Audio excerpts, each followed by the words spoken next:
Hey, this is Jason Kleberg from the Force 5 podcast, a show that forces a guest to come up with a movie-themed top 5 list topic, and then we reveal our picks on air. Top 5 heist films, top 5 tearjerkers, top 5 movie dogs. Every show you'll be asking yourself, what would be on my list? Guests include directors, screenwriters, actors, podcasters, musicians, authors, and even a professional wrestler. Subscribe to the Force 5 podcast, and you won't just be a listener, you'll be a list nerd. The Force 5 podcast, available wherever you're listening now.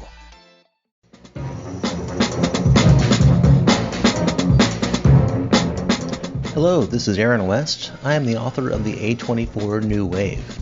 In this book, I look at A24's output, and I make the argument that we are in a new wave movement right now.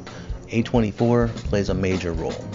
This book has a supplemental podcast where each episode is a brief conversation about an A24 related topic, whether an actor, director, or even a genre. As I continue research for the book and conduct interviews, I expect to record podcast episodes with people involved with the company. You can find the podcast at cinejourneys.com or wherever you find podcasts, and we are proud to be members of the Someone's Favorite Productions podcast network.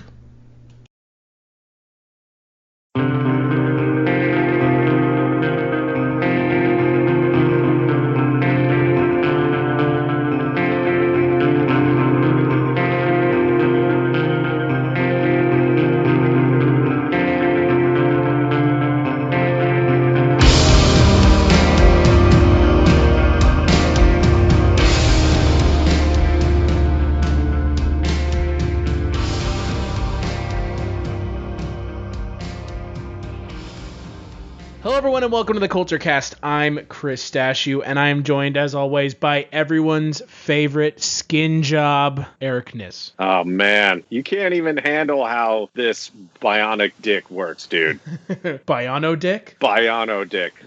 Oh. It's as real as you want it to be, really, is what it is. What does it truly mean to have a human penis?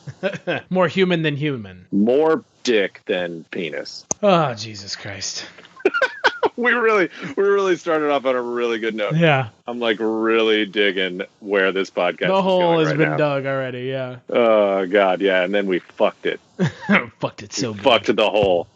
And this week we are joined by two guests. The assistant manager of Lincoln's best comic book store, Rainbow Comics, Mr. Dana Christensen. Hey guys, thanks for having me back. I also am a fan of Dick, but for me it's Philip K. Dick, and I'm super excited to talk about Blade Runner tonight. So he's been saving that. Ready to go. And one of the staff writers for the Culture Shocked and a fellow lover of Dick, though we're not sure which kind, Ash Suri. That's up for contention. I have no professional stance on penis at the moment. I have no professional stance on penis. And on this episode of the Culture Cast, we're going to be talking about not only one of the most anticipated films of 2017, but a sequel that has been stuck in development hell for 2 decades, Blade Runner 2049. The IMDb synopsis for the film is, a young Blade Runner's discovery of a long-buried secret leads him to track down former Blade Runner Rick Deckard, who's been missing for 30 years.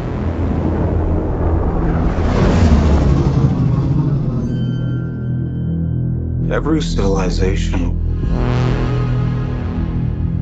was built off the back of a disposable workforce.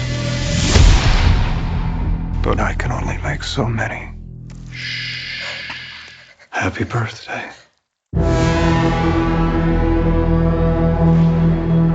There is an order to things. That's what we do here. We keep order. The world is built on a wall that separates kind. Tell either side there's no wall, you bought a war.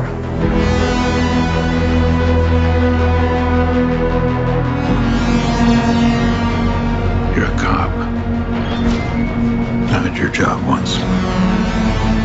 I was good at it.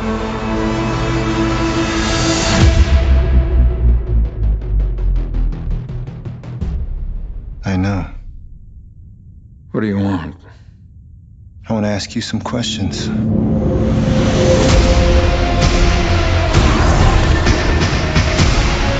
The key to the future is finally unearthed. Bring it to me. you're here.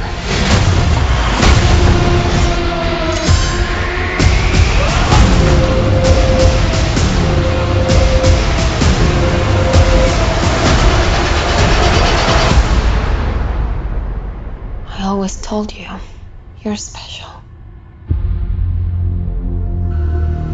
Your story isn't over yet. There's still a page left.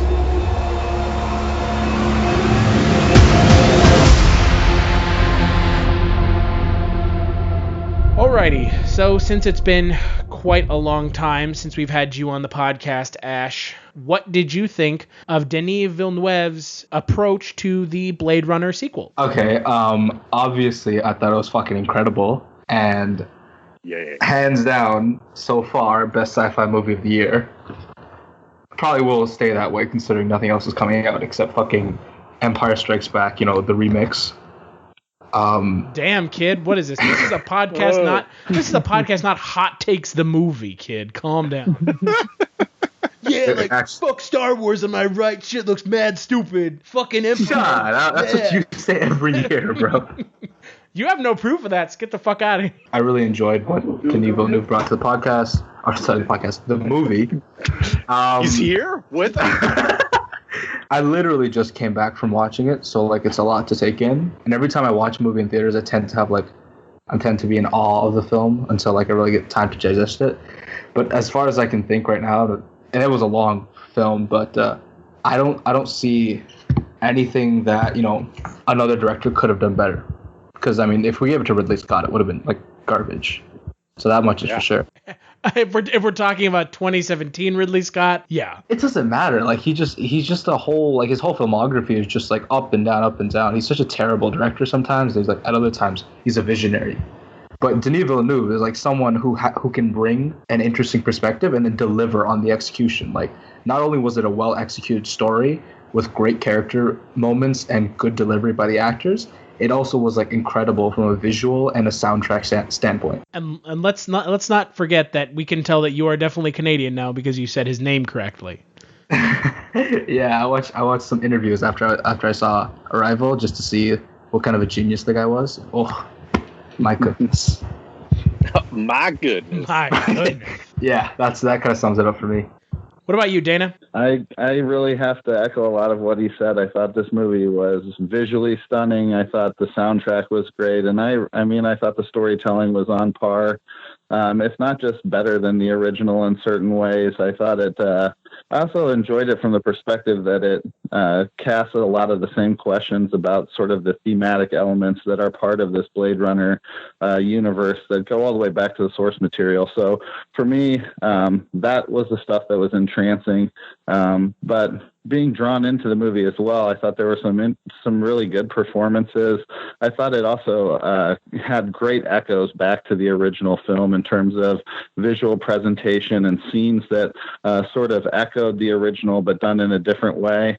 And love some of the spins that were in this plot too. I don't think it was predictable. I think it had a couple opportunities to do the predictable thing and chose not to. So from a directing perspective, I think you have to tip your hat, and I think that in general this I would have to agree is going to be the best sci-fi movie in a long time, and I think it is truly a sci-fi movie. I enjoyed the fact that it was almost 3 hours long, and it sort of rebuked a lot of the whiz-bang sort of action science fiction impulses that I think a lot of movies right now want to play into, and intentionally took a different route. I think the original Blade Runner was a movie that if you enjoyed it, you could go to a film class and learn more about it. And I think this is the type of film that's the same way.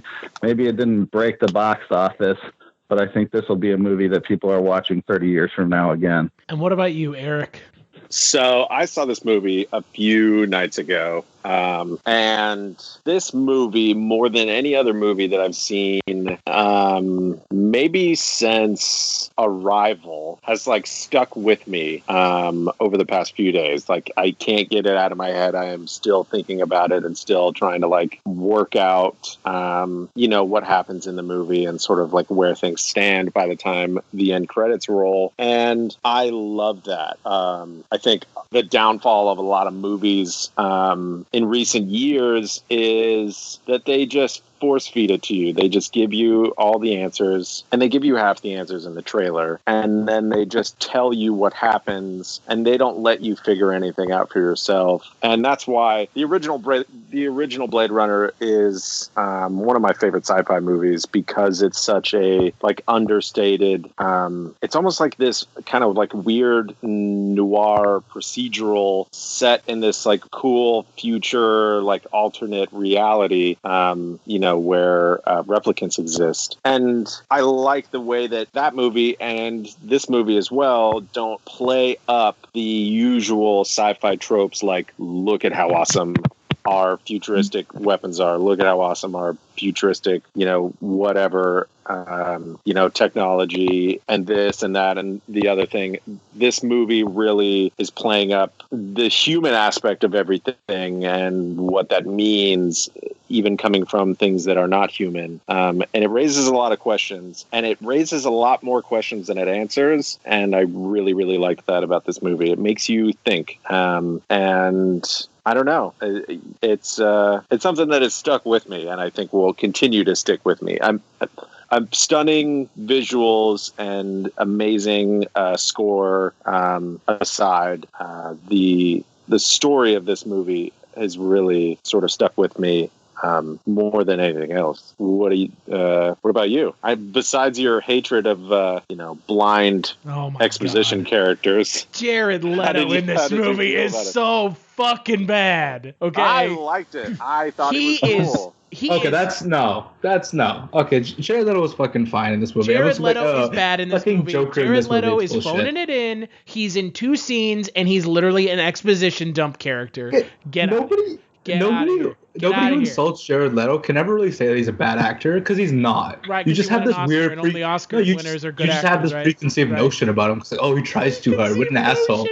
That's what it is. He does try too hard. I don't think anyone here will argue. Tyrell in the original film was the most eccentric weirdo in the world, and if you feel like Jared fucking Leto is doing in this film. In this film, he's not being an eccentric weirdo. The audio commentary. It's a dying art form, but here at One Track Mind, I, your wonky yet affable host Ryan Luis Rodriguez, analyze film through the prism of these embryonic forms of podcasting, one audio commentary at a time. Masterpieces, crapster pieces, live action, animation, cult classics, films literally no one has ever heard of. No track is too small, and no track is too big. Join me and my guests from the entertainment world as we keep these features alive every other Tuesday. Hey, who else is going to discuss Bill and Ted's Bogus Journey one week and Citizen Kane the next? Us, that's who. Sure, you have to put up with my voice, but there's a certain give and take in this industry. That's One Track Mind, part of the Someone's Favorite Productions family, and available wherever you get your podcasts. And this he's just being Jared Leto. He's just being Jared. An eccentric weirdo. Jared Leto, go be in this movie for 2 scenes. Okay. There's a parallel between Tyrell and Wallace is like deification of Tyrell for having achieved whatever that big plot element that I'm sure. I think Jared Leto slows this movie down. It's a generally very slow movie. Like 90% of it is just Ryan Gosling, and then you have Jared Leto in it, which is even slower. No, that's ridiculous. I think it's good that it's slow, and I had no problem with that. And I also think that Jared Leto was fine in this movie. I mean, is he arrogant, egotistical? Is he a bit aloof and highfalutin? Of course, but these are the sort of traits that you want in this character.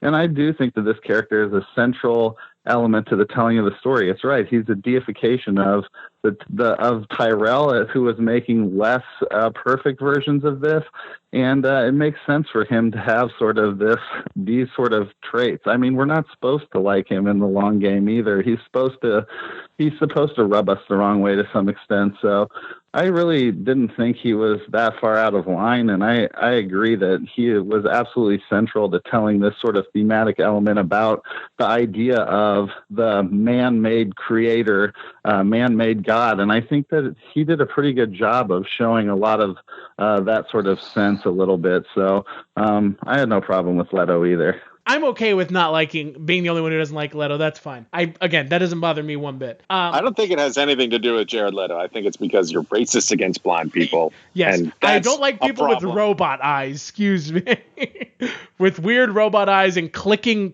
flying robots. You're right. Yeah. Outside of that, I thought the movie was good. It was visually stunning. I thought that the plot was, it was okay. Again, it's the direction that they went with it was, for me, was a little one note. The performances were fine. I think the soundtrack in certain spots was Hans Zimmer just going completely off the rails. And that's, I loved it. That is the greatest homage to Vangelis ever. Like, the original score is like ridiculously right. That's fine. They let Hans Zimmer do Hans Zimmer, his tribute and to Johan Johansson, so he played a role as well. Yeah, but that fight scene at the end of the film, completely fucking bananas with the score. They're just throwing in that over and over again. Like, it's over the top. It's fine. Like, it fit the mood. I thought that fight scene was great. It completely works, but I feel like Denis Villeneuve was like, hey, Hans Zimmer, just do something crazy. Just do something crazy. Just go for it. Yeah, they went for it. I like that. That's good. Yeah. You don't see that very often anymore. Unless you're Danny Elfman. Again, this is not my favorite sci-fi film of the year. That still goes to War for Planet of the Apes. Because I think War for Planet of the Apes touched on some ideas that this film was kind of going for, but didn't hit the mark entirely. I like that this film brought back Deckard. If you're going to see this film for Harrison Ford, you are going to be disappointed. He is billed second in this film, and he is not in the film for 2 hours of the 3 hour film almost. He shows up an hour and a half, 2 hours into the film. So if you're going to see it for Harrison Ford as Deckard, you're going to see it for the wrong reason. Yeah, temper your expectations accordingly. Yeah, really temper them.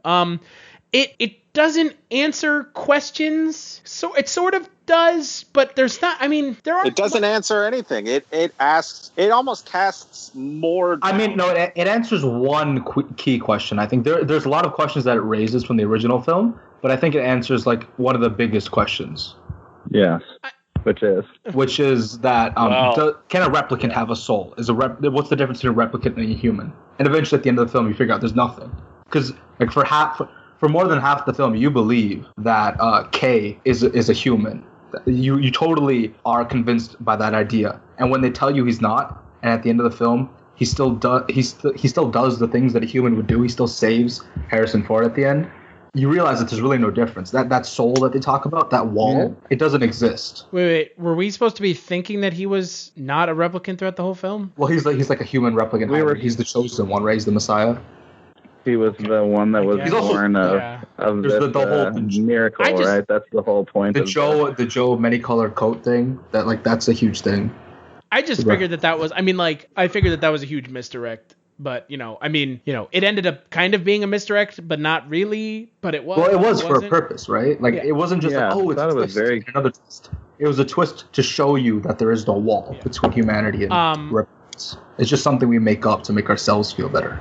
And again, if you're going to see this, like, I'm not sure you really need to see the original film to appreciate this film. I think you should. You should, but what I'm saying is, like, this is a sequel in the way that these like weird rebooty sequels are, where it's like it's a sequel, but it's got the original characters in it, not as main characters, but as like secondary characters. So you don't necessarily have to be like the biggest fucking Blade Runner nerd to really appreciate this film. But I think for me, and this is me looking at the business aspect of film business, and this is something I touch on from time to time. I find it a little weird that this movie came out with the budget that it did and the length that it did. And then people were surprised it wasn't like a box office smash, because the original film wasn't like some massive opening film. It made a lot of money the year it came out, but it wasn't a film that, that like destroyed at the box office. And, you have this film, which is kind of the same thing. And like Dana said, 30 years from now, people are going to be looking back and being like, Blade Runner 2049,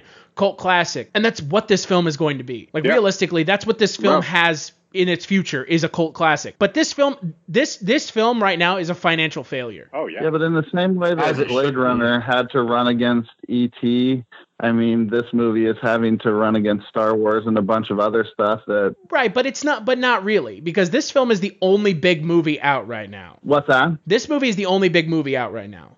It's the only big movie out right now, but I'm saying when it's fighting for the sort of the cultural zeitgeist, I mean, this is not where people's imagination is when it comes to science fiction movies. I think it's much more in line with, well, to be a comic book nerd, I think people are much more interested in a sci-fi movie like Guardians of the Galaxy than they are one like Blade Runner right now. You know, they want the fast humor. They want easy resolutions. They want their character arcs to be relatively simple. And this movie doesn't do that. I mean, I like parts of this for the same reason I like Twin Peaks. It asks questions. It doesn't resolve them. And in the end, it's not tied up neatly in a box. You're sort of left at a new beginning, right? And that's part of what makes this so cool. And I think to sort of sell it short by saying, well, it's going to be a box office flop. Well, yeah, I mean, I guess it's going to have a different trajectory than a lot of these other films. But I mean, hopefully films like this never stop getting made, even if the 90% of the audience who wants to go and shovel their popcorn as fast as possible, aren't going to win out, because this is the type of movie that we need to see more of, in my opinion, you know? Well, and let's look at this, right? I mean, and I think we can all agree, this film, they paid Denis Villeneuve, they paid a budget of $150 million for him to make a goddamn art house film. This is an art house film with a massive budget. And it was fucking worth it. Yeah, that's what they paid him for. That's what he's known for.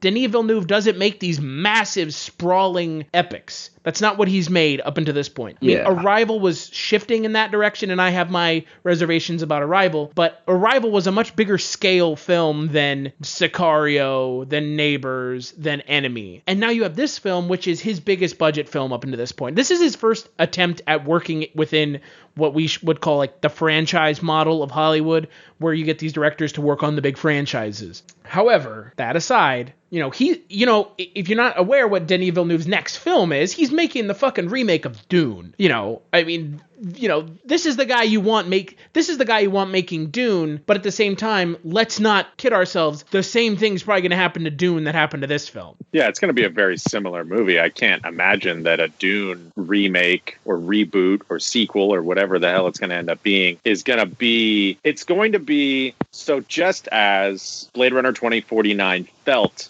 at least to me, tonally completely in line with the first movie, and just basically took the ideas and the feeling and the sort of tone of the first movie and really just expanded on it further and sort of just continued the story. That's, it's going to be the same thing with Dune, to a point, I guess. I don't know. Like, is Dune going to feel like the Dune that, came out, 30, 40 years ago? I don't know. I don't think so. I don't think it should. That was a young David Lynch, right? I mean, that made that film, and he was, supposed to have directed The Empire Strikes Back. Chose not to do that, did Dune instead, and it was a horrible failure. If Dune is in line with what this movie was, I think there's a lot of scenes that you could imagine having the same feeling. I think a lot of those scenes that were set in the desert with those large monuments that were sort of broken down. I mean, it did have a very similar vibe to what Dune has, but I mean, Dune is sort of now become a bit of a white whale. I mean, Jodorowsky tried to do it and failed. Lynch tried to do it and failed, and so we'll see if this if this one succeeds. So yeah, I don't know. I mean, Dune seems like almost an impossible movie or series of movies to make. The budget for a movie like Dune would have to be so insane and outrageous that it's almost seems like the return wouldn't even be remotely worth it, especially because Dune, as a sci-fi movie, as a sci-fi property, the books and the movies and all the other stuff that has spawned it. Yes, Dune is a classic in sci-fi, but it's not a mainstream sci-fi classic in any stretch of the imagination. Everybody knows what Star Wars is. Everybody knows what Star Trek is. But Blade Runner, Blade Runner's amazing, and Do you love movies? So do I. What's up, y'all? It's KB, and I love movies. Inviting you to listen to The Conversation, a film podcast where passion meets perspective and opinion. From the old school to the new, I invite a guest on to discuss the movies that thrill us, challenge us, break our hearts, or even blow our minds. There's always new episodes dropping wherever you get your podcasts. So join the conversation. We don't just watch movies. We love talking about them too. The Conversation with KB Loves Movies, a part of Someone's Favorite Productions podcast network. First movie's great, and it didn't open well, and they gave it 30 years, 40 years to sort of ruminate, and then the sequel comes out, and, you know, I went and saw it on Sunday, and there was literally nobody in the theater. It was me and the one other guy that I went and saw it with. And that's insane to me that that could happen. But this isn't the type of sci-fi that like people want. This isn't the type of sci-fi that people are like into. And Dune is like a very similar property, I think, like story wise. And, you know, it's much less like action sequency and much more like here's this crazy, insane universe, you know, let the spice flow. That book is one of the most insanely dense reads. I mean, almost imaginable. It's just, it's a mountain of material. So yeah, I think Dune is going to be an ambitious task, no matter who takes it on. I mean, and I think you're also right to say that it's always not the most exciting stuff. It's a lot more political intrigue and things like that are going on that are a little more subtle and not as easily played out over the course of 90 minutes. Yeah, I wouldn't be surprised if after, I mean, now more than ever, the conversation of how this movie does overseas is going to come into play. But I mean, I don't know, with the sort of box office failings of this movie, that doesn't give me a whole lot of confidence that there is going to be, you know, a big studio, you know, $150-200 million budget, you know, remake of Dune that's going to happen anytime soon, because if this movie's any indicator, like it's not going to be received well. I don't know. I think that's a legitimate concern. Yeah. Well, and again, with a film like this and possibly like Dune, you know, back to Blade Runner, obviously. Yeah. This film is almost 3 hours long. After trailers, this film is 3 hours long. Did it feel really long to you? Because it didn't feel very long to me. But the issue is not feeling long. It's whether or not it is long and how much of your day and time you devote to going and seeing this film. True. You go and see this film, it's a quarter of your day gone. Yeah. Right? And so that's a hard sell for most audiences. I mean, this film has, this film is really highly rated right now on Rotten Tomatoes, and we'll get to that at the end of the podcast. But man, it doesn't matter. If a film is 3 hours long, that's a hard sell for any audience. People are going to get, tired and restless around, 2 hours. And with a film like this that is a very metered pace, a very calculated pace, people aren't going to tune in. It doesn't matter how good the film is. That's the long and the short of it. People have short attention spans now. No, it's true. Yeah, it's more true now than ever, really. It's unfortunate. Don't get me wrong. Yeah, I'm watching this movie and I'm going, I can't wait to see the 3 hour and 20-minute director's cut of this movie when it comes out. There isn't going to be one. I think that's for the best. I don't think you want one. Denis Villeneuve said there's not. That's good. Okay. He said that this is the director's cut of the film. Yeah, I would be which is surprised astounding if it considering wasn't. how many goddamn cuts the original one had. Because Ridley Scott is a bad director. Just the director's cut is so vastly superior to the original cut of the original movie that it's.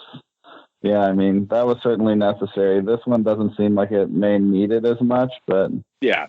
Well, and this movie also had those little addendums or add-ons or I don't know what you want to call them. Little side prequel experiences. Yeah, those little prequel things. You know, there was the like a 5-minute short where your favorite actor is, doing more of what he does best and giving exposition about why they should be bringing the replicants back. Because in the time between the last Blade Runner and this movie, replicants were outlawed for a while, and now they are back, and it's a fairly recent thing. And so they sort of tell you all this stuff in the movie, but you don't get a lot of explanation as to how that happened, why that happened. You get the basics, but in the little 5-minute short where you have what's his name, Wallace in the movie? Neander Wallace. Yeah, I keep thinking of Wayland, but Alien. That's a different thing. Safe journeys, Mr. Wayland. So yeah, you have him basically talking to like a council of people and just saying like, okay, we're going to reverse, the prohibition of replicants, and this is why, and this is how. And he sort of like muscles it back in. He like uses his sort of like power and then people's fears of replicants in order to get replicants back onto the market, which I thought was a cool little short that definitely explained more on a subject that I was interested in the movie than the movie had time to explain, because, an extra 5 minutes in there, you're at 2 hours and 50 minutes instead of 2 hours and 45. And then there's the anime short that's Blackout 2022 or something like that. Mm-hmm. And that is a really great explanation of what the blackout actually was. And they reference this thing called the blackout like 900 times in the movie. And you sort of glean after a while some more information on it, and you can piece it together and sort of figure out at least vaguely what happened. But there's no there's no like flashback that it's like everybody remembers where they were in the blackout, cut to some guy remembering where he was during the blackout. Like, none of that shit ever happens. So it's nice that you have these little companion pieces to go along with the movie. I suppose it was similar in the way that Covenant had those little companion pieces, but I think these were done better. And Blade Runner is also a movie worth watching, unlike Covenant, which is trash. It's garbage. It's not good. Even though you were defending it, you fucking turd. You defended it on the podcast we did. Yeah. You defended that fucking filth. This is why I don't podcast drunk anymore, because of that movie. I just wanted to talk about that concept of the blackout real quick. I think once you get to this point that we were talking about earlier, where you have this notion of the wall between, human and artificial intelligence not really being a wall at all, and you sort of have this blending of what counts as a human being, then the concept of the blackout is just absolutely terrifying. I mean, I thought that was just like one of these like amazing sort of thought experiments to kind of kick around a little bit. It's like, what if that happened to people? How would we be able to react to it? I just thought that was one of those things that happened in passing in the movie that makes you stop and go back and say, what the hell? Like, that is a crazy idea. And that's one of the great things that Blade Runner did from the very jump, the original, like this question of whether Deckard was actually a replicant or not. It wasn't a central part to the movie, but as you started to peel back the layers, there is this whole other question going on underneath it. So I thought that was one of those moments where it was just like, yes, this is the type of great stuff. It doesn't have to be a central part of the movie, but it is a great point to ponder, I think, at some point. Okay. So on that note, let's take a break and come back. And when we come back, I want to talk about Deckard, replicant or not.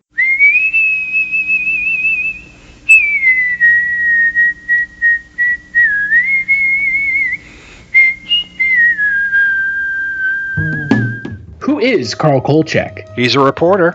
Now that is news, Vincenzo. News! And we are a newspaper. We are supposed to print news, not suppress it. With the INS. What's an INS? Independent news service, sir. Founded in 1904 by Enrico Paluzzi. Who seems to have a nose for the strange and unusual. Well, last year in Las Vegas, I uncovered a series of murders that turned out to have been committed by a vampire. And what is the Kolchak Tapes? It's a podcast. All about Carl Kolchak. What's a Kolchak? The Night Stalker. And where can you get it? On iTunes, Stitcher Radio, and at www.kolchaktapes.com. As foolish a game as any that Gory the Ghoul could make up.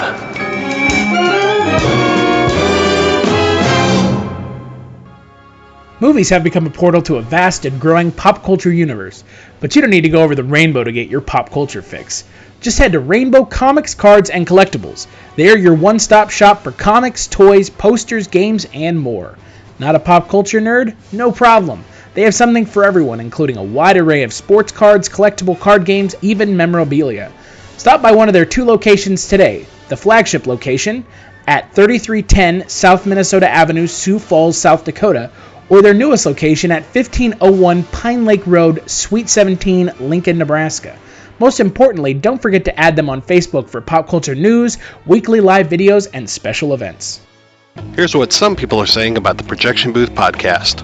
Week after week, I'm mesmerized by the focus given great films and questionable films alike. But every episode is a learning and entertaining experience. This is hands down the best movie podcast. They cover so many different genres across so many years, from obscure movies to blockbusters. If there's only one podcast about movies and cinema that you listen to, make it this one. The Projection Booth Podcast, with new episodes available every week at projectionboothpodcast.com. All right, we're back and we're continuing to talk about Blade Runner 2049. Now, I don't know if you guys had seen the interview with Denis Villeneuve and Ridley Scott from a couple years back, and they were both on stage talking, and Ridley Scott says, well, of course Deckard is a replicant.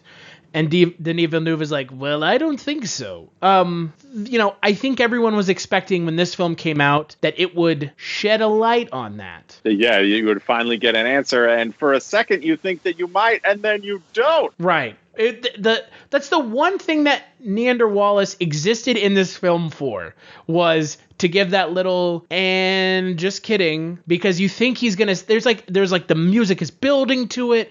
You think here it comes. Deckard is a replicant. Here it comes. And then nope, just kidding. Yeah. So I mean, if they let that cat out of the bag, that would have been fear. Hello and welcome to Tumbleweeds and TV Cowboys. My name is Hunter.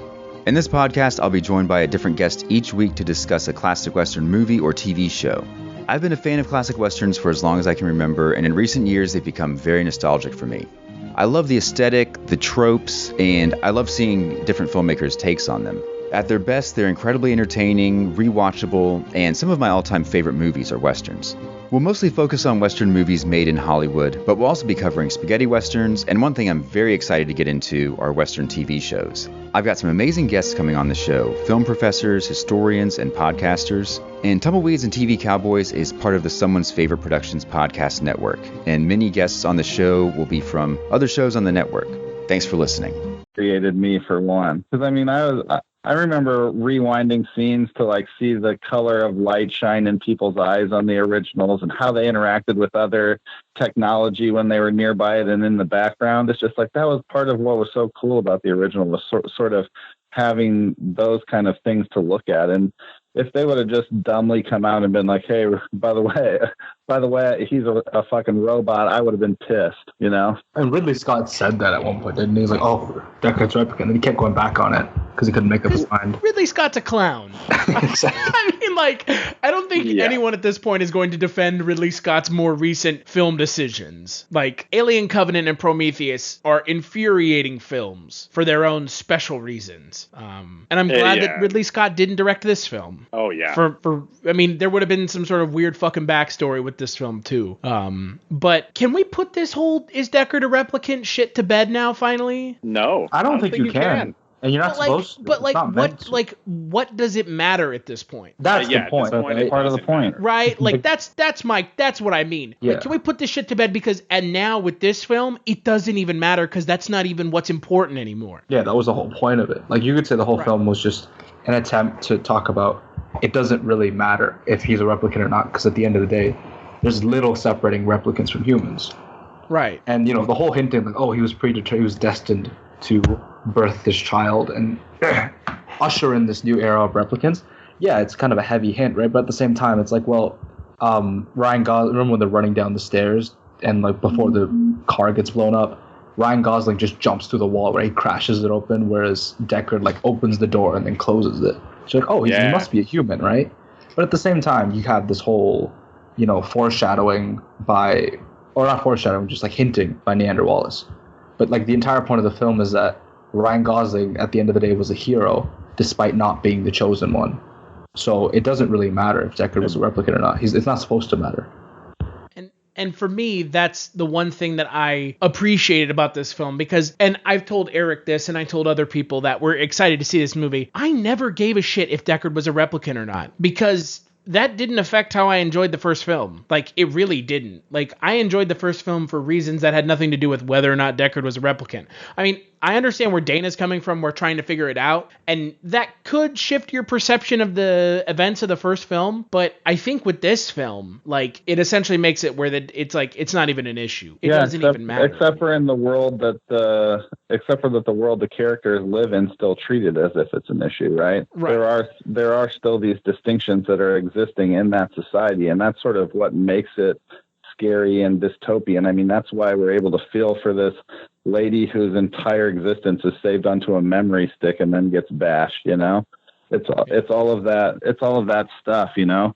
So, I mean, despite the fact that we, as the enlightened observers on the outside of this world, can say, hey, well, of course these are people and things like that, you know? I mean, that society is not to that stage yet. I mean, and looking at the way that human beings observe social change, this happens in every walk of life, right? I mean, we can probably see it in the way we treat certain races in our country and things like that right now too, right? Like, there will be a point when we look back at this stuff and say, oh, of course all these people are relatively the same, and the idea that we're going to build walls or put barriers up between them is a silly idea. But our society hasn't advanced to such a point when we're capable of making those enlightened decisions, and that's what makes the society he lives in and they live in a dystopia. And that's what makes Wallace an interesting character, because he thinks of himself as a god, because he is both creating something that is not human, but at the same time has these qualities of a human. So that's why I think these characters are really interesting, is that they're all implicated in really interesting ways in terms of the way the social construct plays out in the society as a whole. Well, and for me, my favorite character, and I felt the most interesting character in the film, was Ryan Gosling's girlfriend, Joy, who's a robot, sort of, not really. Like, she's just like hologram? an AI, yeah. She's an hologram. But she's like a hologram AI that then he can take around with him. With, it was like with an emanator. Like that just projected her wherever he was, but she was still like a hologram. You couldn't touch her. Right. Really. So, like, that, for me, she was the most interesting character in the film, because the implications of that, I felt, were, you know, it's different than Ryan Gosling. Because Ryan Gosling's character of Kay, he's a replicant, you know, and then there's the whole him doing the right thing at the end of the film. But her character is interesting in a different way, because she is trying to be human, and then, obviously, with what happens in the film, it's, you know, it's problematic for her character, because she's, you know, you've essentially got this one little stick that controls your entire existence, and obviously with what happens later in the film, you know, she gets completely erased from existence. So, you know, I felt that her character was much like more a real girl, right? I mean, I mean, she's starting to like play on the trope of the fragility of life and things like that. And yeah, I mean, I thought that was super cool. And then the other interesting part about it is you see her reflected in a lot of these other holographic sort of advertising images that are in the city. And so you see this one version of her where, you know, we see her helping him solve these problems, and she seems so present, and she seems like she has a personality. And then you see her another time where she's a 50-foot tall sex bot, you know, and it's just like, this is a really crazy juxtaposition of these two character images, and one of them certainly feels more human to us. Mm-hmm. I liked her character the most, because it felt like, for me personally, her character was the new frontier for this film, and kind of the third wheel element that is not just replicants and humans. Now you also have holograms trying to be human, but what does it mean to be human if the replicants can be humans? Yeah. And that, for me, was really interesting, because that was a subject that they didn't have any fucking touching upon in the original film. This is a completely new idea to this film. And that, for me, was exciting, because, I mean, you know, we've seen the replicant side of stuff in the original film, and they expand upon it in this film, but I like the introduction of that new element in this film a lot. I think one thing that was interesting about Joy's character is there's another, like, ambiguity hidden within it, is that was she as Wallace Corp manufactured her to be? Because if you see, like, there's a lot of advertisements that say, she says what you want to hear, right? Right. So a lot of the encouragement that came towards Kay's character was, like, her telling him that, you know, he was special. Like, I always knew you were special. And convincing him that he was something more than just any other replicant. So at the end of it, you know, when she gets crushed under Love's foot, and she says, "I love you." Are you supposed to believe that? Like, it's kind of like an audience thing, right?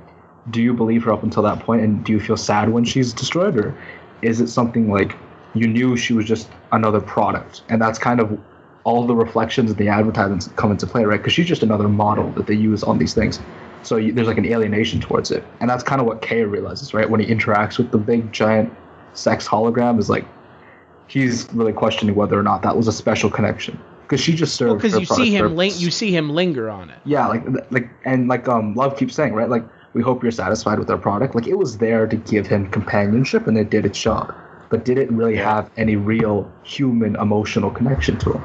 Or maybe it did, right? Because it's an AI, it learns, right? And we see that a lot of from the replicants to just the holograms, AI in this world is like, as much as they say they regulate it, they really let the reins go free. You know, they're allowed to make a lot of their own decisions. So it could very well have been that that version of Joy actually did feel something for Ryan Gosling's character. And that whole superimposed sex scene thing was kind of like a trippy experience as well, because it kind of plays into the idea that she really does just want the best for him, right? Because a regular product might not just go along with something like that. Yeah, that's the robot equivalent of the scene from Ghost, right? Pretty much.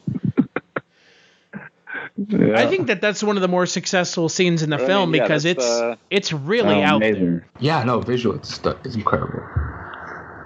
I mean, I don't think anyone will argue Denis Villeneuve's his style is prominently shown throughout the film. And it's very, you know that you're watching his film. And like, he kind of apes Ridley Scott a little bit, but I think he does a better job than Ridley Scott did. Because the Earth that we see in Ridley Scott's Blade Runner isn't as dystopian as this one. I think Denis Villeneuve understands the world of Blade Runner much better than Ridley Scott ever did.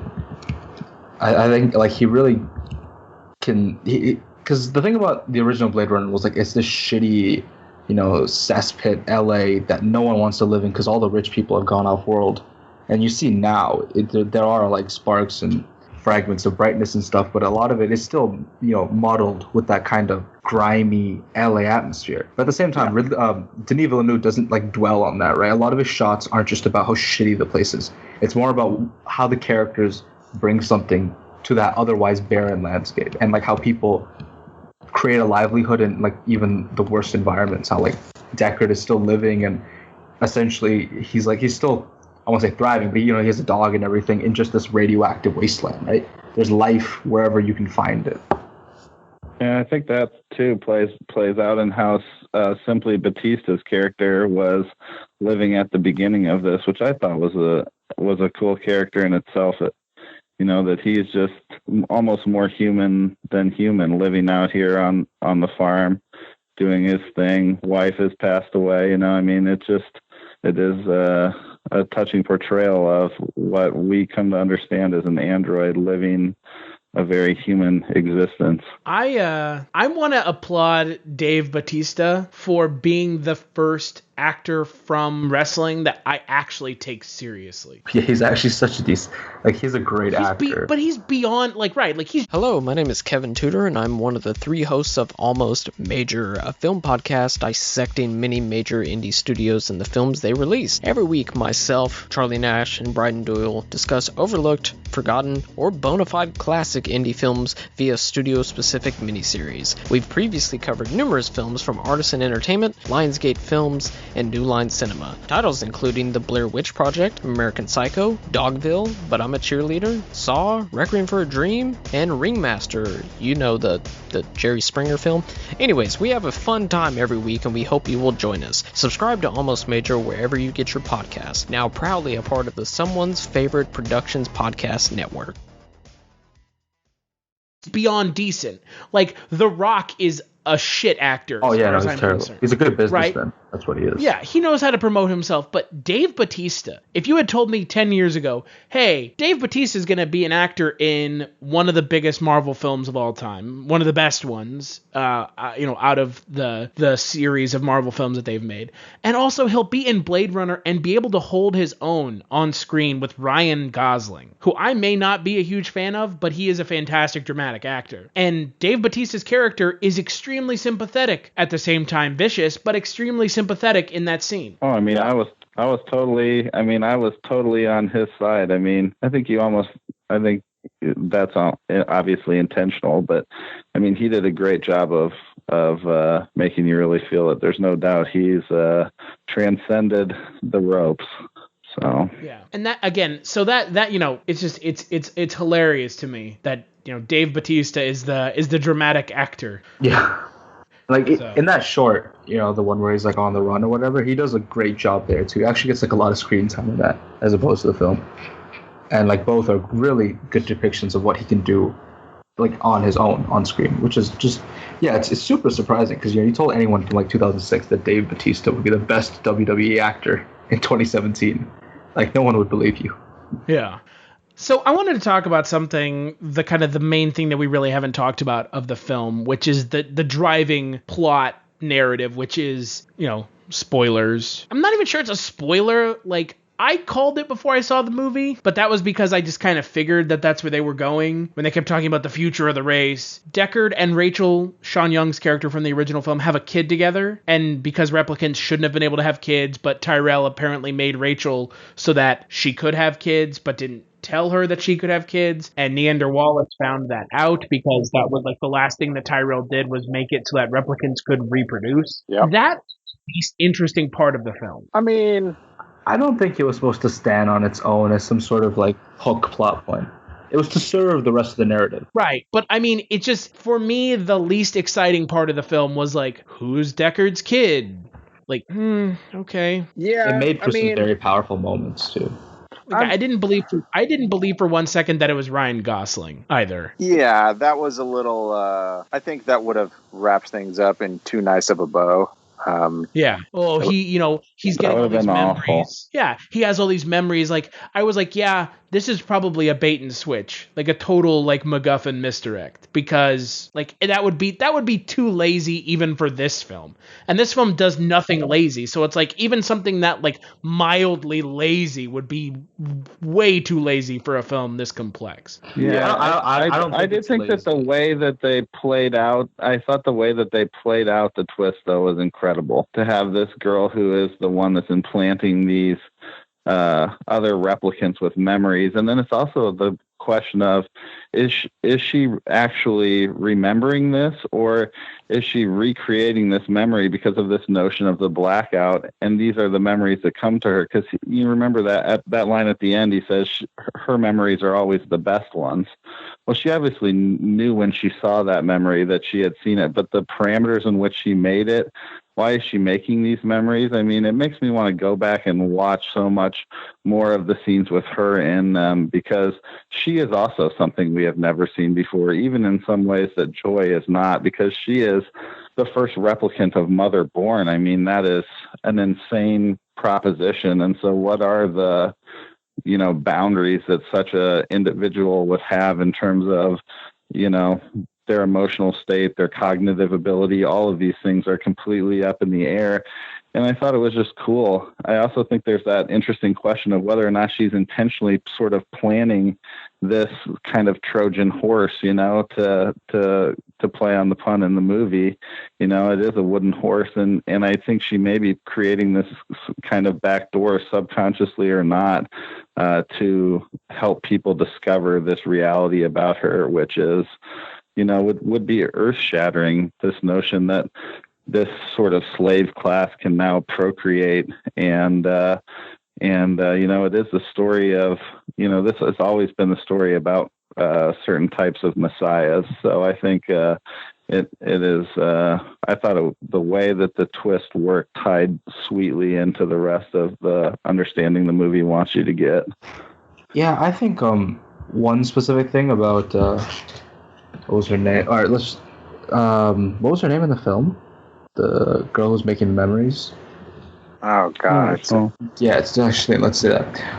One of the interesting things about her is that like she talks about how replicants or like just people should have happy memories, and it's ironic because the one replicant who ever had a childhood is now giving hope and like drawing from her own memories to give all these other replicants like a spark of hope for the future, essentially.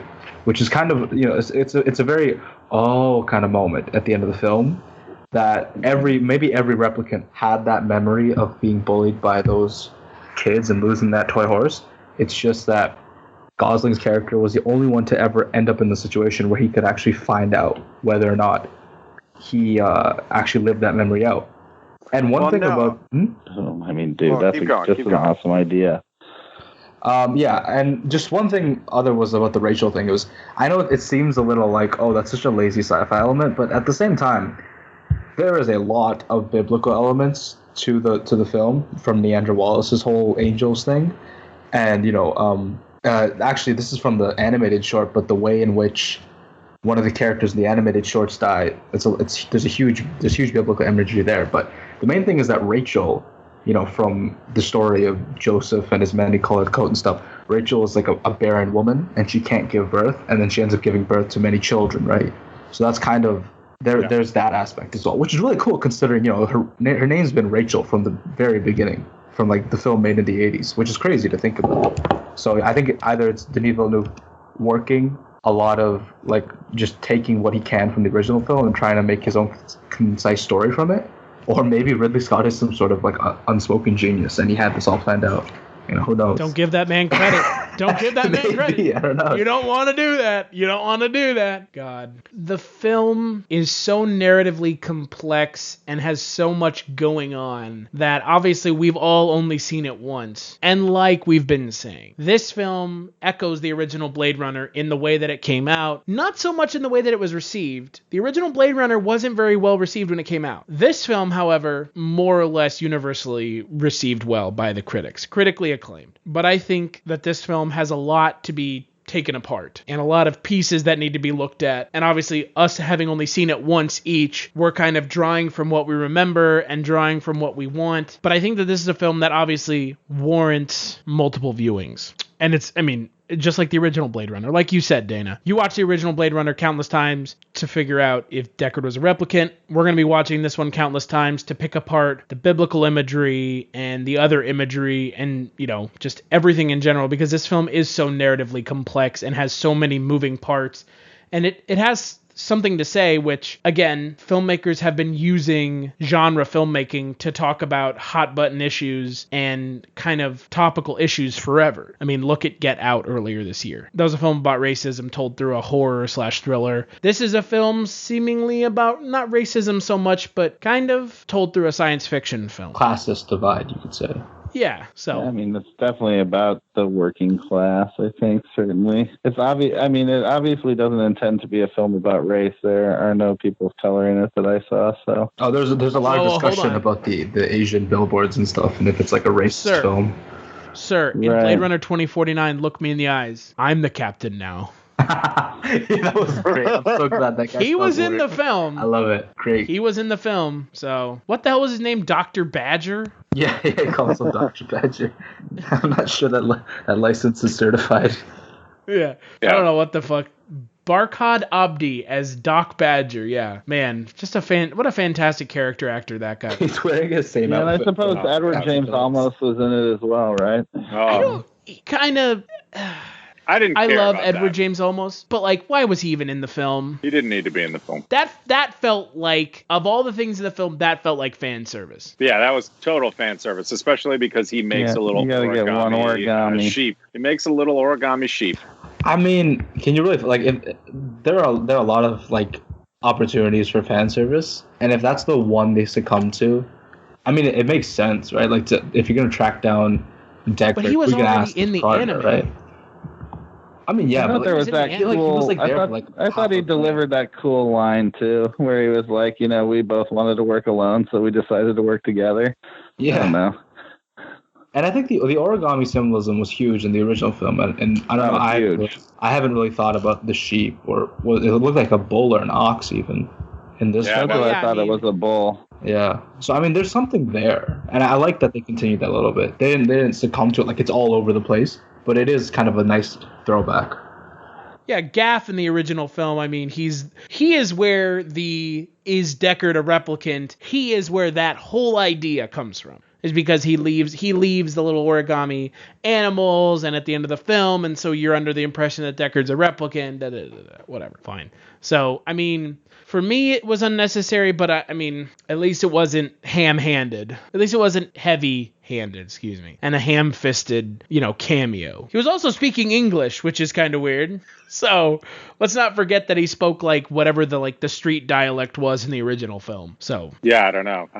That was the one thing that I was like, oh, that's definitely fan service. Is it bad? No. Did it need to be there? Also, no. But we've seen films do way worse fan service stuff recently. Way. Well, yeah, we live in the era of comic book films. I mean, are you a film fan who loves the ultimate home video experience? Look no further than The Disconnected. Your host, Ryan Verrill, is your go-to source for the latest and most accurate information on home video releases, exclusive interviews with industry insiders and filmmakers, and has established a thriving community where every film and physical media enthusiast feels welcome. From hidden gems to blockbuster hits, The Disconnected brings you insider knowledge and a welcoming space to share your love of cinema. Watch every Thursday night at 9:30 Eastern, 6:30 Pacific for the live announcements show, and follow The Disconnected on social media to stay updated. Subscribe to The Disconnected on YouTube or on the podcast provider of your choice, and dive into a world where every movie night is an adventure. That is just... to even say this is like a misdemeanor when it comes to fan service is just ridiculous. I mean, some of the shit that DC and Marvel do, ridiculous. Yeah. Okay. Pretty much just DC because DC's garbage. Am I right? You're waiting for that one, eh? You triggered? Or how triggered are you, Ash?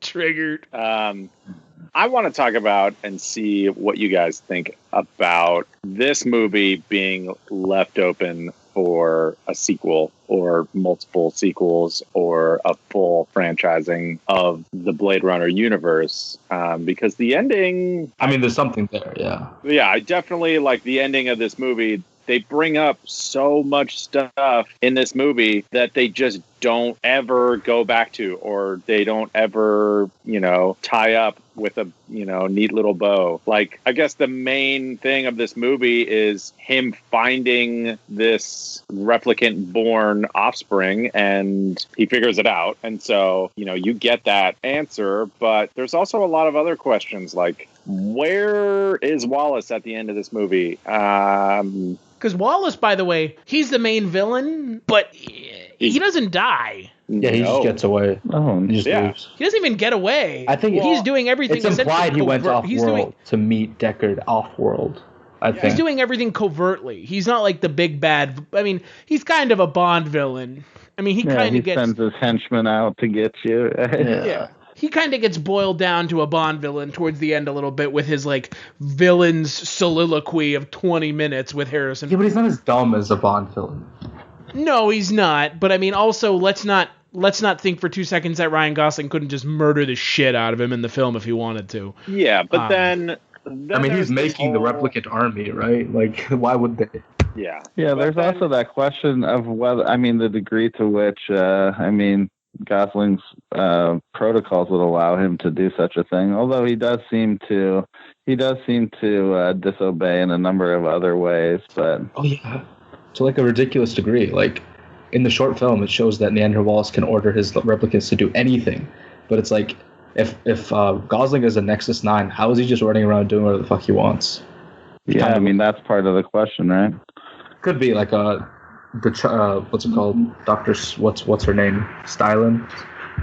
Her work, Celine. Her memories. Perhaps that's what impacted it, broke the trance, so to speak.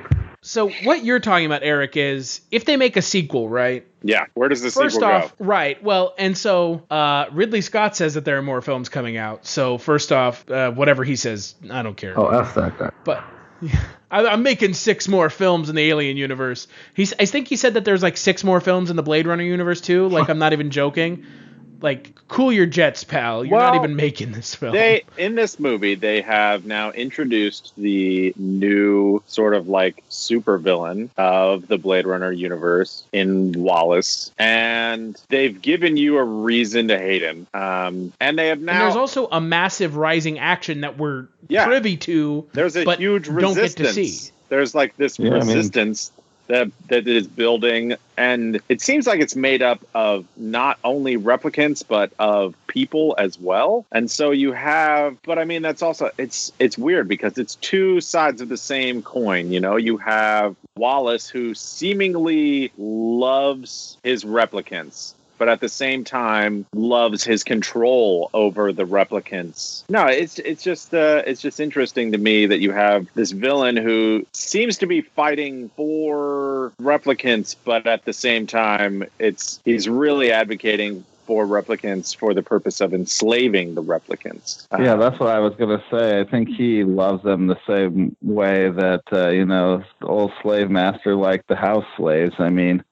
I don't see that as a kind of genuine love. I think this is like, you are valuable to me, you're a resource, and, you can dispense work and do these things that make my life easier. And that's why I think these human characters are also on the side of the replicants, because they see the ways that the replicants have been used by this elite ruling class to be able to do a bunch of work and therefore take all of the resources in the society and create this human underclass that has been put to heel by the power of these sort of replicant armies and the amount of work that they can do and the ability to produce resources. So yeah, in that sense, it is like this sort of a nightmare version of capitalism run amok, right? And it of course, all of the darkest versions of capitalism have something to do with some type of human labor. And in this case, maybe not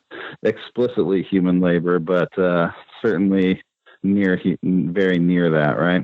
Yeah. So I guess my real question is, if we are going to see more Blade Runner movies, where do you think we go from here? Does Ryan Gosling's character come back? Because it is implied at the end of this movie that he's dead. Yeah, he's like they played Tears in Rain. I think the main character is the daughter, right? I mean, she's got to be the leader of this new possibility for these folks. I mean, if there is evidence of this sort of spiritual conversion or whatever, the miracle that Batista was talking about, I mean, it's got to be her. And so I think that the next movie would have to be her sort of raising this resistance to Wallace. So one thing that can be answered, right? And this is just back to this, because obviously the next film will touch on it, whether or not we want it to or whether or not it matters. The Deckard replicant thing, they'll know pretty quickly if they do a third one, because at some point they'll have to answer if Deckard is a replicant, right? I don't think you have to. With his daughter. Because his daughter is either a replicant of two replicants or a replicant human of human and replicant. I mean, either way, it's replicants. Yeah, but if a donkey has sex with a horse, you get a burro, right? So it's like, maybe they're just close enough that it gets along. But what I'm saying is if they wanted to go Deckard as a human, not a replicant, she's what bridges the gap between humans and replicants, that's a potentially interesting idea. Honestly. Or if they wanted to go, she's full replicant, and it's about how how replicants have essentially, and they touch on this in the film, how replicants have essentially become more human than human, that's interesting too. Yeah, they literally say more human than human. Right. They will at some point, if they continue to make these films, they will answer that question. Yeah. And unfortunately. I think that's why, because Blade Runner has never been about the bombastic, full-scale epic action scenes that drive the film. It's always been about the questions and the slow burn, noir elements that make you really think about the film as you're watching it. There's a reason we didn't have a film about the blackout, and it was a side point, even though it's a major, a major driving point for the plot in this film. It's because that's not what the film is about. It's about asking these questions and seeing these characters search, however fruitlessly, for answers. So if they do make a film, I'm not sure they can go right where they left off, right? Because even if we're sticking with the 20-year or whatever 30-year differential, or 20-year, you got 2021 was it? I think the first one, or 2019, sorry, 2049. Yeah, so 30 years, right? And so you've got 2079. It's we're assuming the war is going to be over. So I'm sure there are more questions you could explore there, but like I don't think we're ever going to see like a direct continuation. Here's Harrison Ford's kid leading the rebellion, Hunger Games style. Like I don't want to see that. I don't think there's a very compelling story there. I think it's more like about the aftermath of something like that. How do we deal with that? Maybe the replicants have ruled society now. Remember, there's a whole class divide there. Though that's kind of repetitive. I think we've seen that in a lot of elements. The weak rise up and they get drunk off power. So there's definitely things you can talk about, and the world is so much richer for having this movie in it, like the Blade Runner world. But if we're going to talk about a sequel, I don't think it'll have anything to do with the quiet rebellion they have going on. That's interesting. Maybe that's true. And I guess the other cool thing about the depth of this world, or the richness of it, is that you could probably just tell side stories that maybe aren't 30 years later that would be equally thought-provoking and have nothing to do with this set of characters at all. But yeah, I mean, I'm certainly down to see 30 years after this too, and maybe the movie I'm talking about is just a footnote in that, and that would be I would definitely be in line. Well, and that's the thing, right? Like, I feel like for me, this film is a pretty good endpoint for the Deckard character. I think Harrison Ford at this point, he's getting up there in age. They didn't really rely on him that much in this film. I mean, yes, the crux of this whole film's story is what happens at the end of Blade Runner, the first film.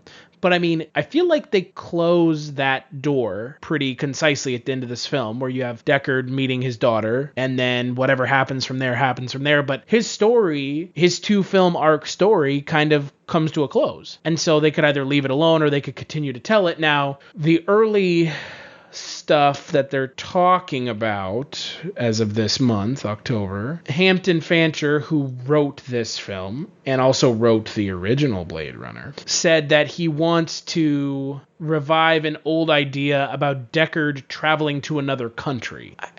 I don't know how compelling the Deckard character is at this point. I mean, if you're going to devote another film to maybe another film. Like, just get Shinichiro Watanabe to make a whole, like, anime series on, like, a side story. Like, that would be cool, right? With the same 3D animation as the short. Why not? I mean, that's an interesting thing for, like, a spin-off, maybe, but not a full-length movie. I think the writer would realize that that's not, like, particularly compelling. Maybe it's just a thought he had in the moments. But, well, he claims it's, quote, an idea he's had since the 80s. Oh. But again, I feel like that, I feel like for me, the Deckard character, it's done. I don't need to see any more of the Deckard character. Yeah. I think Harrison Ford is done. Well, I mean, let me put it this way. If we're talking Harrison Ford in Star Wars and Harrison Ford in this, he's not phoning it in this. Yeah, no. He's active. They could have killed him as well. I mean, there's no reason they couldn't have killed him had they wanted to. Yeah. Right. There was ample opportunity. Phoned it in Star Wars. I mean, but it was supposed to represent, like, had Gosling not saved him, it would have proved that he was just a replicant. Fair. He didn't really give a shit. I think it served a purpose. But yeah, you're right. Like, had they killed him, it would have been a serviceable thing to do, but yeah, he really did, like, bring out the whole 9 yards for this film. He was acting. Yeah. It wasn't just, like, getting a paycheck. Yeah. He wasn't going through the motions like in Star Wars. Regardless of what people say, Star Wars The Force Awakens is an okay, not great film. And Harrison Ford and Carrie Fisher in that film elevate that film, but Harrison Ford is fucking phoning it in Star Wars. I mean, it was just like, it wasn't even a particular, like, a script you could do a lot with. Like, here, Harrison Ford, be a remorseful father. Like, I mean, how much can you do with that? They did exactly what they wanted. They did exactly what he wanted them to do. Harrison Ford had wanted Han Solo to die from Return of the Jedi. Yeah. So they finally killed off his character. Because Harrison Ford doesn't like Star Wars, folks. He doesn't like playing Han Solo. He's made it painfully obvious that he doesn't. Yeah. Yeah, I'm sure he loves Deckard. I mean, he might. We'll see how much he likes Indiana Jones when he comes back for Indiana Jones 5 in 2 years. Oh, no. Stop it. It's happening. So. No, Shia LaBeouf should just star as Harrison Ford in some sort of... Okay, first off... Don't you dare diss Shia LaBeouf. He is a national treasure. First off, go fuck yourself. Shia LaBeouf is a gift. Okay? You, sir, are an asshole. They've said Shia LaBeouf's not going to be in the next Indiana Jones film. So how dare? And there was much rejoicing across the land. So, but I think you're right though, Eric. It's interesting to see if they make a sequel to this film, where it goes. I think it'll just be Harrison Ford again. Like, realistically, the cynic in me says it's just going to be more Harrison Ford. I almost want it to be zero Harrison Ford. I wanted to cut to a few years down the road. Harrison Ford is dead, and we don't get an answer as to whether or not he was human because his body is gone and we can't test it, and nobody really knows for sure anymore, and anybody who did know is dead anyways, so what the fuck ever, it doesn't matter, he's dead now. I think that would be a really cool thing, just so that we can move on from the Deckard, character, because like we said before, I think that his character finally I think we closed the loop on his character. He comes full circle from the Deckard that we see, at the beginning of the original Blade Runner to the end of 2049. So I don't think it's important. I don't think he's important to the story anymore. I don't think it's important if he's a replicant or not. I'm more interested to see what happens with this uprising and honestly with the character of Wallace, because we barely get to see him at all. But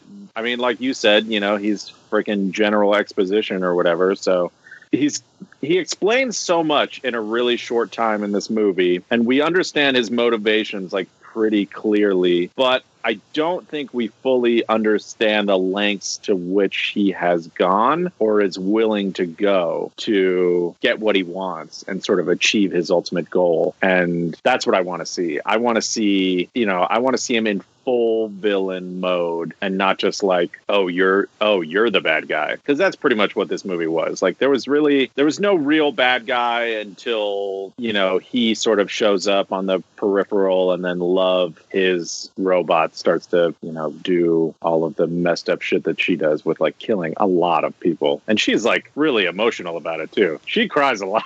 I mean she's so hot while she does it, so there's a bonus. Calm your boner, Ash.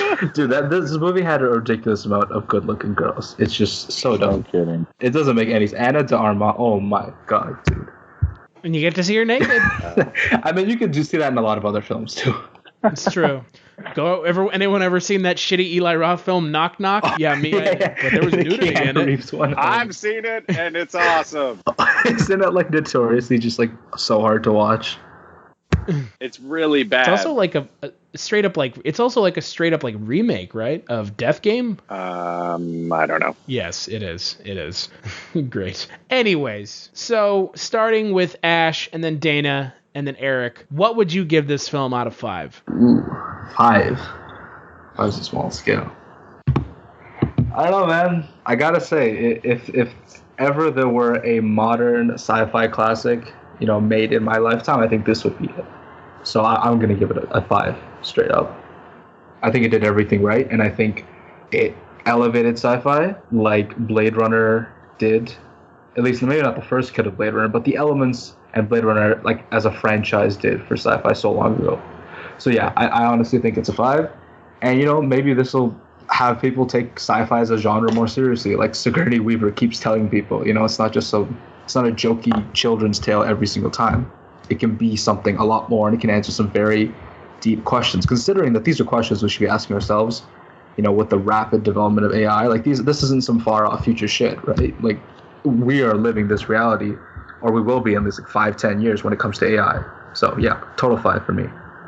Yeah, I mean, you already know my answer. This is a 5. I think this is a 5 out of 5 personally for me, just because of my attachment to the old movie, but I was sincerely blown away by how good this was, how true it was to the original, and how well the story stood on its own 2 feet as well. So can't agree any more with you. I think it's a 5 ball. I'm going to give this movie 4, maybe 4.5 out of 5. I think that it's definitely my favorite sci-fi movie of recent memory.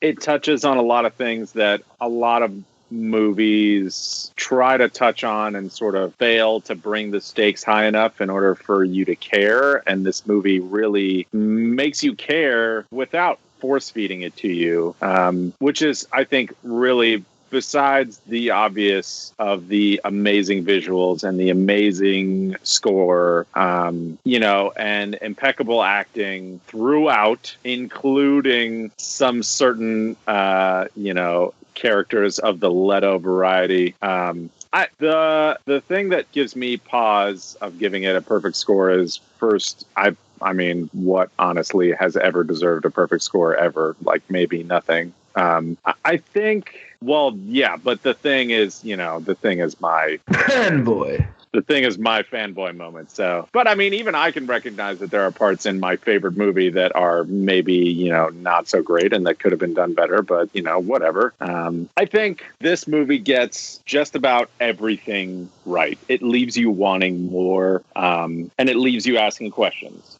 which is really, really important, especially to me in a movie, because most movies are just pulpy and it doesn't matter and you just walk in and you have a good time and you walk out, and those movies are great, but I like the stuff that I can sink my teeth into and that I can spend more time outside the movie thinking about the movie than I actually did watching the movie, which for a movie that's almost 3 hours is a fairly long time to be thinking about a movie that you just watched and then researching stuff on the internet and looking at all the companion pieces and trying to figure out, what's actually happening, because, in this movie, they don't force feed you anything, which I really, really liked. I don't know. I think there are just minor things here and there that sort of keep it from a perfect score. But I mean, does it really matter in the end? Just like it does it matter if, the main characters are replicants or humans? Maybe it's the imperfections in this movie that make it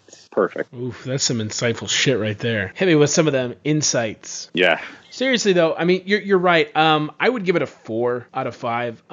For me, like I said at the beginning, War for Planet of the Apes still my favorite sci-fi film of the year. Yeah. I think War for Planet of the Apes, I think it's a better film in certain aspects of the storytelling, and that's like kind of the only film I can compare it to this year, because they both are these kind of quiet sci-fi films that are trying to tell a really interesting story about what it means to be human. I mean, yeah. Planet of the Apes talks about the exact same thing. Yeah, it really does.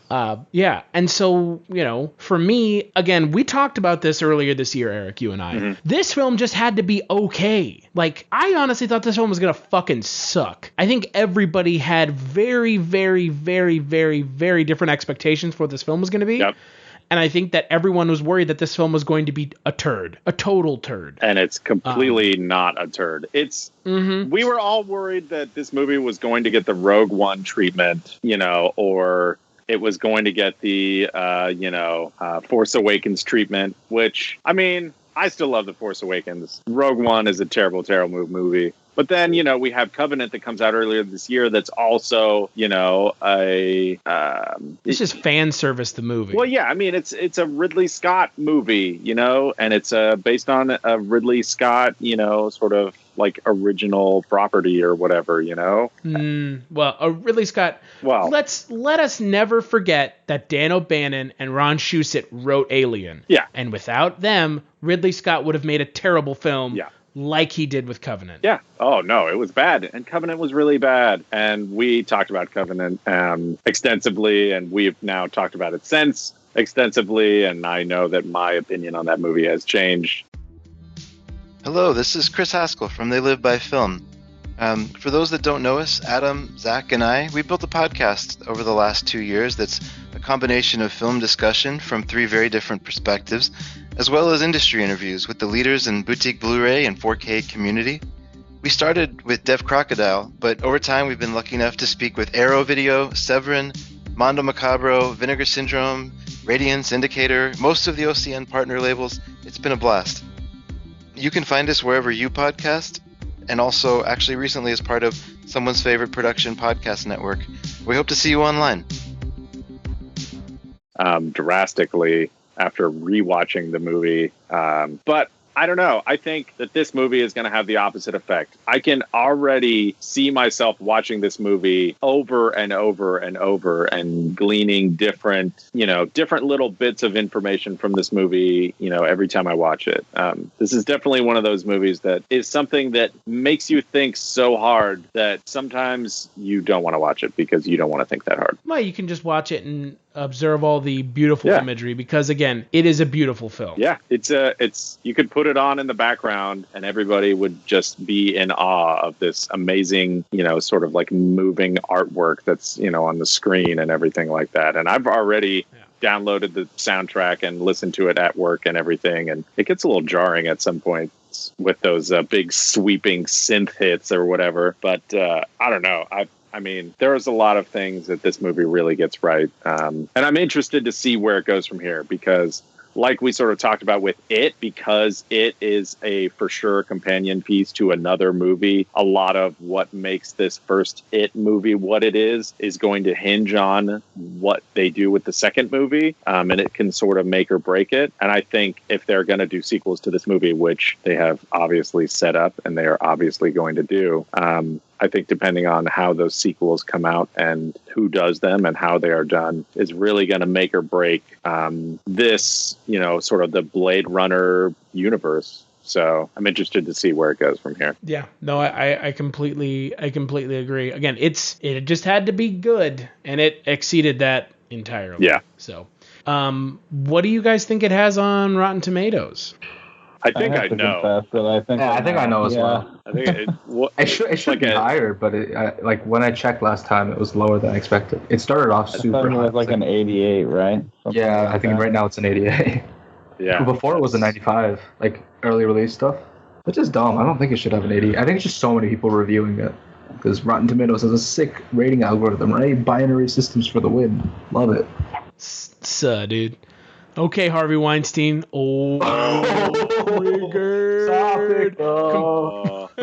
Topical references. We got people like Chris though giving it a 4 out of 5 stars. That's an 80%, Exactly.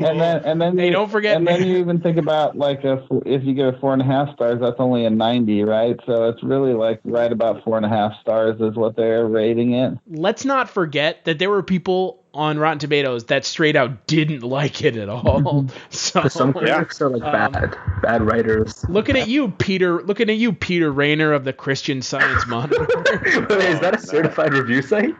And we're not. He's a top critic. For Christian Science Monitor. What? So it is currently sitting in at 88% on Rotten Tomatoes. Visually stunning and narratively satisfying, Blade Runner 2049 deepens and expands its predecessor's story while standing as an impressive filmmaking achievement in its own right. Yeah. I'd agree. Spot on, yeah. Yeah. And between the four of us, 88% is almost that. It's almost average. Yeah. That's kind of very close to being where we came out.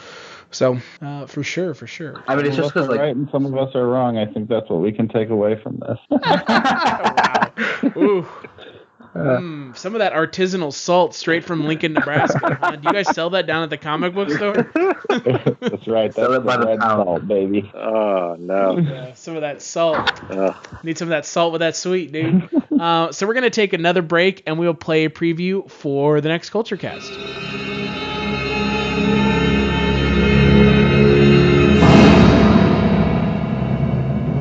The vision is renewed. The power is reawakened. The fear is reborn. Because they have returned. Time to play. Hellbound, Hellraiser 2. Brace yourself for terror you have never imagined. And your suffering will be legendary even in hell. And horrors you can never escape. And you wanted to know. Now you know. Last year, they brought hell to Earth. Now, they'll take you through hell.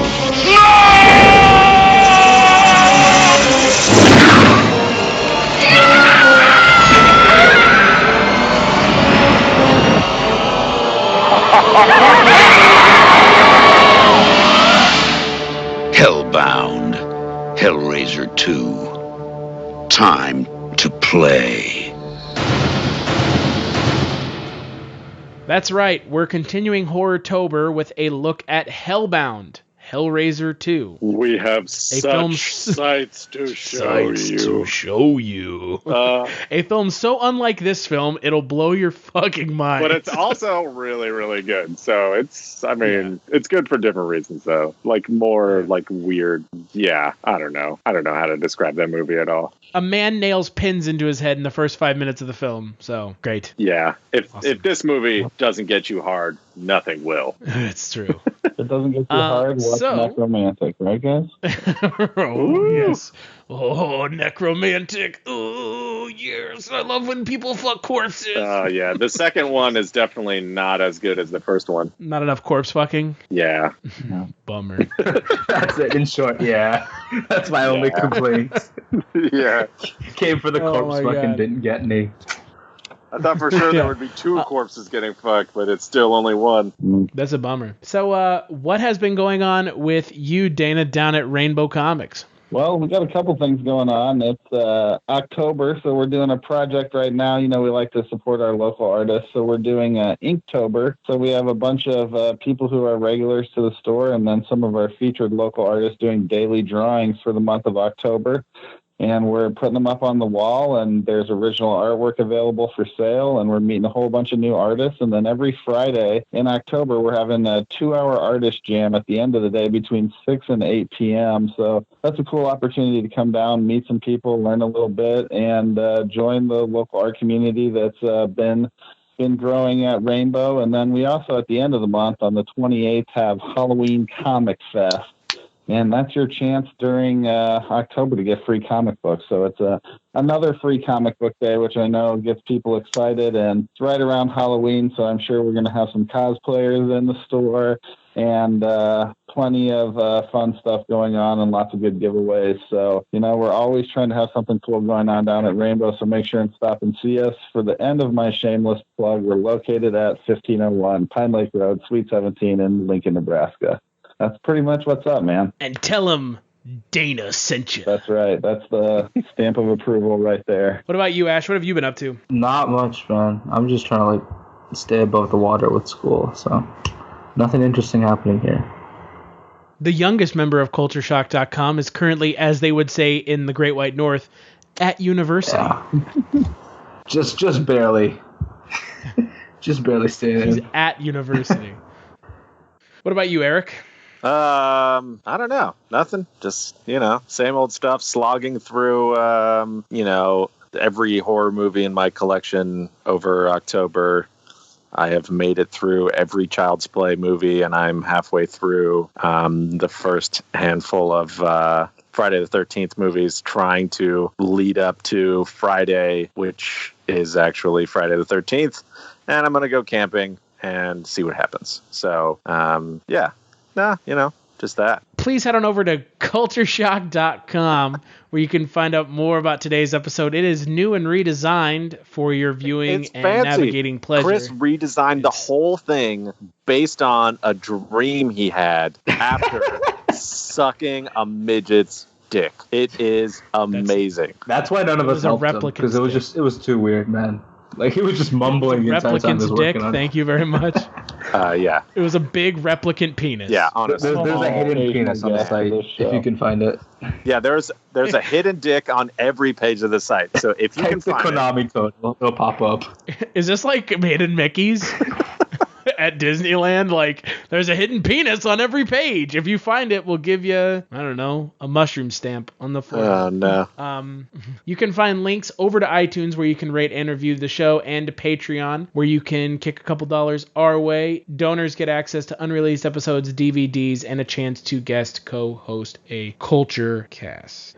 Big thanks to you guys being Ash and Dana, for sitting down and talking about Blade Runner 2049. As always, big thanks to Eric and Vivoca for allowing us to use the intro song Lament. Yes. And to my good friend Da Decipher for allowing us to use his song for our outro, Two Step.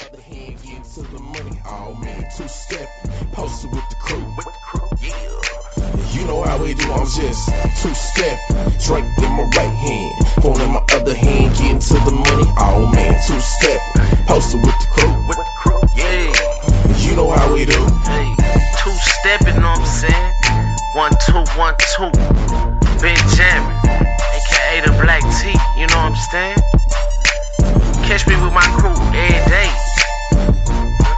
two-step.